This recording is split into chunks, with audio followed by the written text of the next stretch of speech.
Hello and welcome to the third edition of Serkai Solves, the segment in which Serkai, me, takes on the job of the seekers, you, to solve the clues in real time. Everything is set for a short yet very intense episode, and today I'm bringing you along.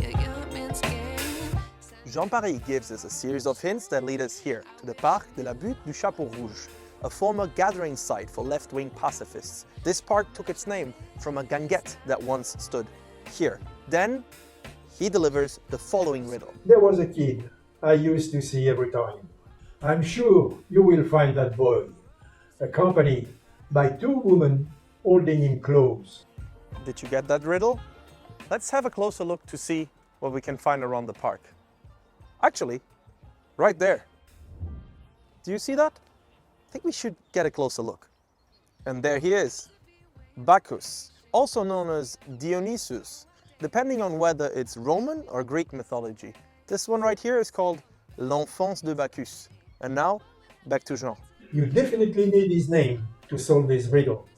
There are three consonants in a row, and it's the third one that will be useful for today's world. Third consonant, that gives us the letter H. In the next clue, Jean references his father's job once more, but not at the brewery. This time, he talks about Paris, listing 4 metro stops: Nation, Port de Vincennes, Bel Air, and Picpus. If you trace from the first to the second and from the third to the fourth, you should get the shape of the letter T. Keep it. The last clue required some research.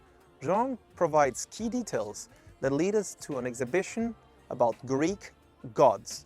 He subtly references to the boy we just found, tying back to mythology. The museum housing that exhibition was the Louvre, and Jean tells us to take the last letter of its name, and that's the letter E. Now we have the letters H, T, and E. Seems to me that we have the word the. If we put it together with the results of the last 2 episodes, we get read between the, with 1 episode left. It feels like a pretty safe bet to assume that the word we're looking for is lines. Wouldn't you agree?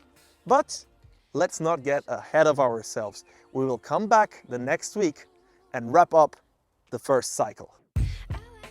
About the Bacchus clue, it was actually my first favorite clue. What made it special was its trooper clue nature, the kind that makes you leave home, leave the screen, and go check by yourself. How cool is that feeling? You're browsing the park for some answers when all of a sudden your friend screams, I found them, the boy with the 2 ladies. And that's exactly what I hoped would happen, that feeling of achievement, of excitement. After 3 episodes, I felt it was time to give the seekers something real, something tangible, a sense of familiarity and progress. So read between the must have ring a bell, only to be ripped away in the very next episode. But hey, that's what Enigma is all about.